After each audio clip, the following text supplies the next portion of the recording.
السلام علیکم۔ آج ہم ایک بہت اہم موضوع پر بات کر رہے ہیں۔ پنجاب حکومت نے حال ہی میں ایک نیا قانون نافذ کیا ہے، Punjab price control of essential commodities act 2024۔ جی بالکل، یہ 14 جون 2024 سے نافذ ہو چکا ہے۔ تو آج ہم اسی قانون کا ذرا گہرائی میں جائزہ لیں گے۔ ہمارے پاس اس ایکٹ کا پورا متن ہے، دیکھتے ہیں اس میں کیا ہے، اس کا مقصد کیا ہے اور یہ کام کیسے کرے گا۔ دیکھیں، اس کا بنیادی مقصد تو جیسا کہ نام سے ظاہر ہے، پنجاب میں جو ضروری اشیاء ہیں ان کی قیمتوں کو کنٹرول کرنا ہے۔ اچھا، خاص طور پر مصنوعی مہنگائی اور ناجائز منافع خوری کو روکنا۔ مقصد ایک سسٹم بنانا، ایک طریقہ کار جس سے قیمتیں قابو میں رہیں۔ یعنی صرف قیمت طے کرنا نہیں، بلکہ جو مارکیٹ میں غلط پریکٹسز ہوتی ہیں ان کو بھی روکنا ہے۔ جی بالکل، اور یہ صرف اعلان نہیں، یہ قانون فوری طور پر فوراً پورے پنجاب میں نافذ العمل ہے۔ ٹھیک، تو یہ نظام چلائے گا کون؟ مطلب کنٹرول کس کے ہاتھ میں ہوگا؟ کیا کوئی نئی باڈی بنائی گئی ہے اس کے لیے؟ جی ہاں، اس کے لیے قانون کا سیکشن 3 جو ہے وہ ایک پرائس کنٹرول کونسل قائم کرتا ہے۔ Price control council. جی، اس کی سربراہی کریں گے صوبائی وزیر صنعت و تجارت، اور ممبران میں وزیر زراعت، وزیر خوراک، چیف سیکرٹری پنجاب اور جو متعلقہ محکمے ہیں ان کے سیکرٹریز شامل ہوں گے۔ یعنی کافی ہائی پاورڈ باڈی لگ رہی ہے۔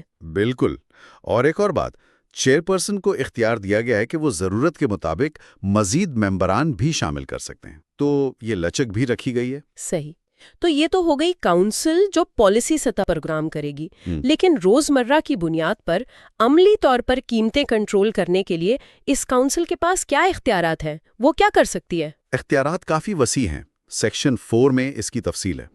کونسل خود بھی براہ راست احکامات جاری کر سکتی ہے، یا پھر وہ اپنے نیچے کام کرنے والے افسران کے ذریعے۔ کون سے افسران؟ 2 سطحیں ہیں، ایک ہے پروونشل کنٹرولر جنرل جو کہ سیکرٹری صنعت و تجارت خود ہیں، اور دوسرے ہیں ضلعی سطح پر controller of prices and supplies. اچھا، یعنی ڈپٹی کمشنر۔ جی، ہر ضلع کا ڈپٹی کمشنر جو ہے وہ اپنے ضلع میں کنٹرولر ہوگا، اور ان کے ذریعے کونسل کئی طرح کے اقدامات کر سکتی ہے۔ مثلاً کیا کچھ کر سکتے ہیں یہ؟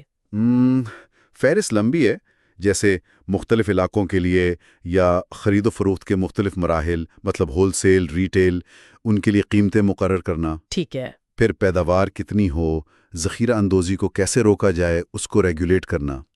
چیزوں کی نقل و حمل، سپلائی، تقسیم، ان سب کو لائسنس یا پرمٹ کے ذریعے منظم کرنا۔ یعنی پوری سپلائی چین پر نظر رکھنا۔ جی ہاں، پھر یہ بھی کہ اگر کوئی چیز عام طور پر بیچنے کے لیے رکھی ہے تو کوئی اس کی فروخت روک نہیں سکتا، یہ نہیں کہہ سکتا کہ میں نہیں بیچ رہا۔ یہ تو بڑا اہم نکتہ ہے، اکثر یہ ہوتا ہے۔ بالکل، پھر یہ بھی کہ اگر کسی کے پاس ذخیرہ ہے تو اسے حکم دیا جا سکتا ہے کہ وہ اپنا مال یا اس کا کچھ حصہ مقررہ قیمت پر مخصوص لوگوں کو فروخت کرے۔ اوہ! جی، یا کسی ڈیلر یا پیدا کنندہ کے پاس کسی چیز کی زیادہ سے زیادہ کتنی مقدار ہونی چاہیے، یہ حد بھی مقرر کی جا سکتی ہے۔ یعنی ذخیرہ اندوزی کو روکنے کے لیے براہ راست اقدامات۔ بالکل، پھر معلومات اکٹھی کرنا، ڈیٹا لینا، کاروبار کرنے والوں کو پابند کرنا کہ وہ اپنا ریکارڈ رکھیں اور جب مانگا جائے تو معائنے کے لیے پیش کریں۔ شفافیت لانے کے لیے۔ اور ایک اور اہم چیز، تمام ڈیلرز، تھوک فروش، ریٹیلرز، سب کو پابند کرنا کہ وہ چیزوں پر قیمت لکھیں اور قیمتوں کی لسٹ نمایاں جگہ پر لگائیں۔ یہ تو عوام کے لیے بہت ضروری ہے۔ اور آخری لیکن بہت اہم، اگر خلاف ورزی کا شبہ ہو تو کسی بھی جگہ گاڑی، کشتی وغیرہ کی تلاشی لینا اور مال ضبط کرنا۔ تلاشی اور ضبطی، اس کے لیے کیا طریقہ کار ہوگا؟ یہاں ایک خاص بات ہے جو سیکشن 4 میں لکھی ہے کہ یہ تلاشی اور ضبطی جو ہے اس پر ضابطہ فوجداری یعنی CRPC کی عام شرائط لاگو نہیں ہوں گی۔ اوہ، اس کا کیا مطلب ہوا عملی طور پر؟ کیا وارنٹ وغیرہ کی ضرورت نہیں ہوگی؟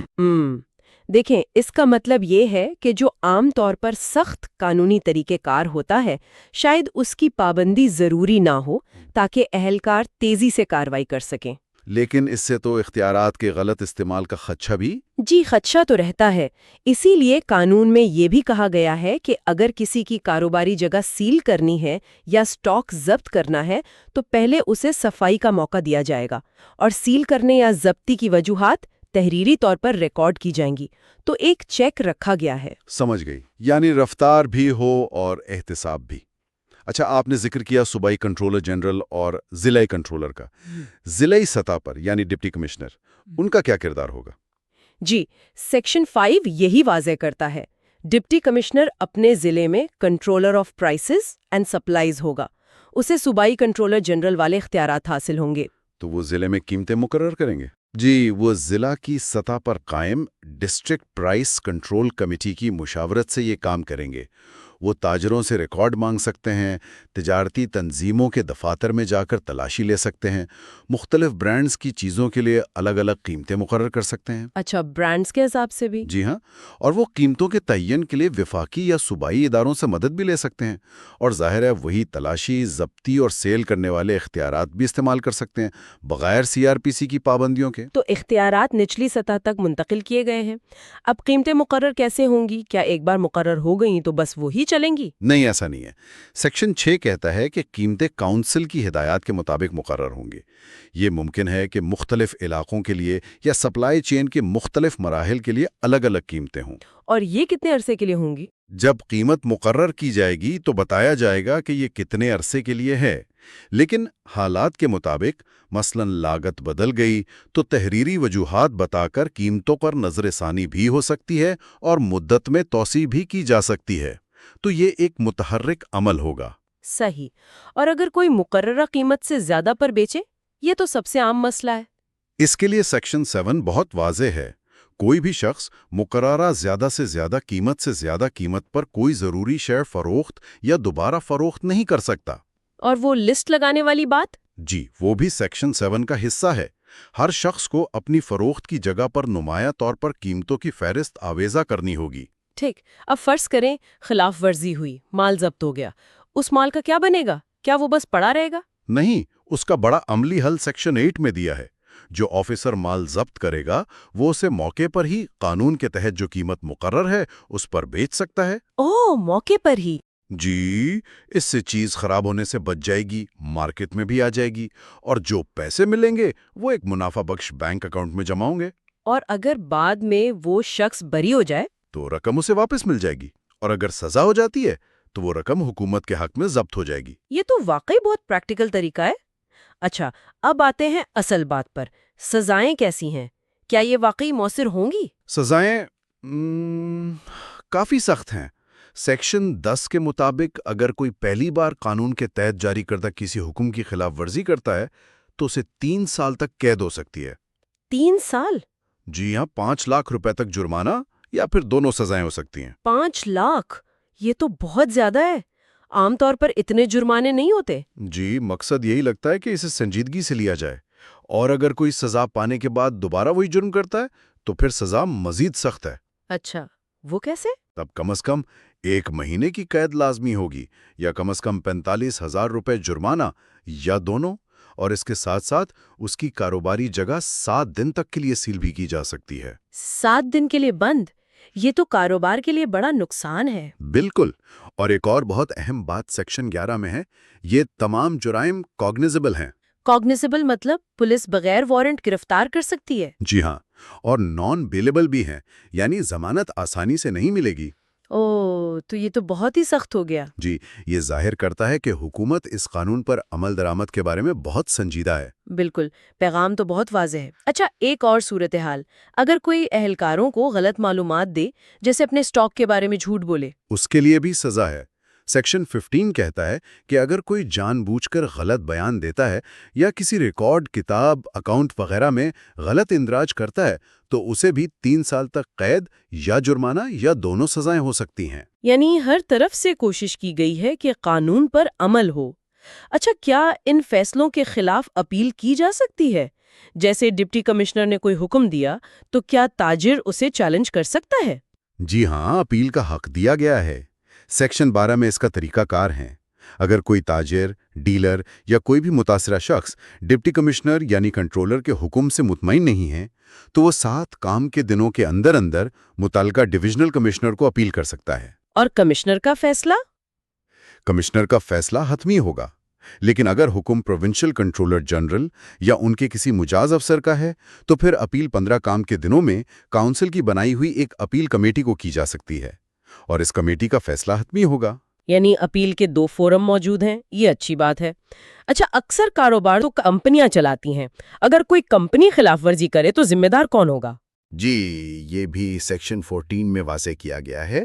اگر خلاف ورزی کرنے والی کوئی کمپنی ہے یا کارپوریٹ باڈی یا پارٹنرشپ فرم، تو صرف اس ادارے پر ہی نہیں بلکہ اس کے ہر ڈائریکٹر، مینیجر، سیکرٹری، ممبر یا دوسرے ذمہ دار آفیسر یا ایجنٹ کو بھی اس خلاف ورزی کا مجرم سمجھا جائے گا۔ یعنی انفرادی ذمہ داری بھی ہوگی؟ جی بالکل، وہ صرف تب بچ سکتا ہے اگر وہ یہ ثابت کر دے کہ یہ خلاف ورزی اس کے علم کے بغیر ہوئی تھی یا اس نے اسے روکنے کے لیے اپنی پوری کوشش یعنی ڈیو ڈیلیجنس کی تھی۔ تو یہ نہیں کہہ سکتے کہ کمپنی نے کیا، مجھے نہیں پتا۔ نہیں، بالکل نہیں، ذمہ داری واضح طور پر عائد کی گئی ہے۔ ٹھیک ہے۔ اچھا، ہم شروع سے ضروری اشیاء کی بات کر رہے ہیں۔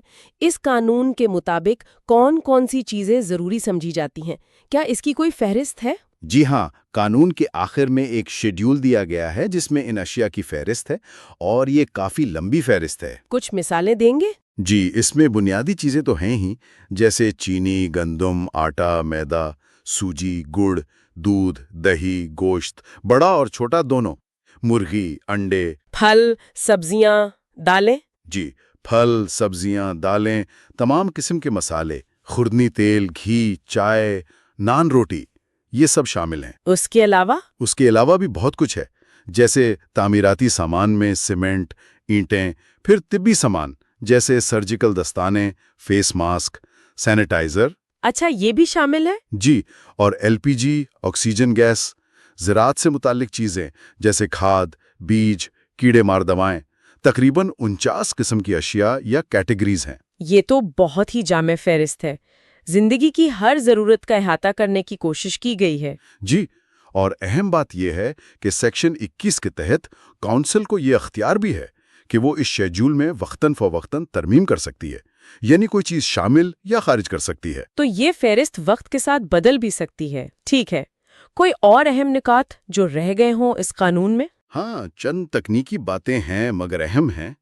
ایک تو یہ کہ سیکشن 16 کے مطابق ان جرائم کی سماعت اسپیشل مجسٹریٹ کریں گے، جو ضابطہ فوجداری کے سیکشن 14A کے تحت مقرر ہوتے ہیں، اور وہ سمری ٹرائل بھی کر سکتے ہیں۔ سمری ٹرائل یعنی مختصر سماعت؟ جی، تاکہ مقدمات جلد نپٹائے جا سکیں۔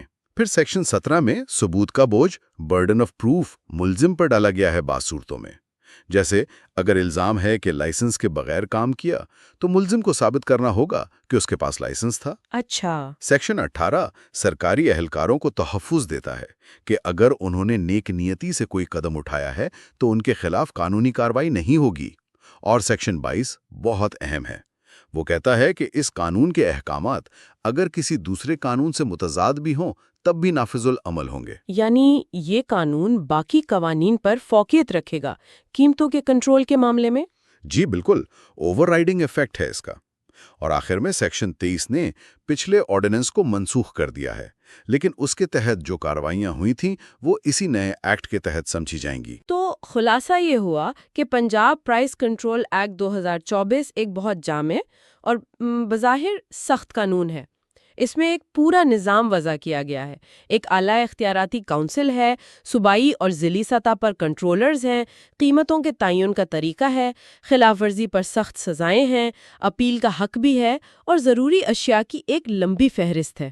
جی، کوشش تو یہی لگتی ہے کہ قیمتوں کو کنٹرول کرنے، نگرانی کرنے اور قانون نافذ کرنے کا ایک مربوط اور مؤثر نظام بنایا جائے۔ اختیارات واضح ہیں، ذمہ داریاں متعین ہیں، اور خلاف ورزی کے نتائج بھی سنگین رکھے گئے ہیں۔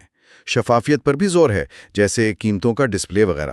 بالکل۔ اب اصل امتحان تو اس کے نفاذ کا ہے، دیکھنا یہ ہے کہ یہ عملی طور پر کتنا مؤثر ثابت ہوتا ہے، انتظامیہ اسے کس طرح لاگو کرتی ہے، اور مارکیٹ خاص طور پر تاجر برادری اس پر کیا رد عمل ظاہر کرتی ہے۔ یقیناً نفاذ ہی اصل چیلنج ہوگا۔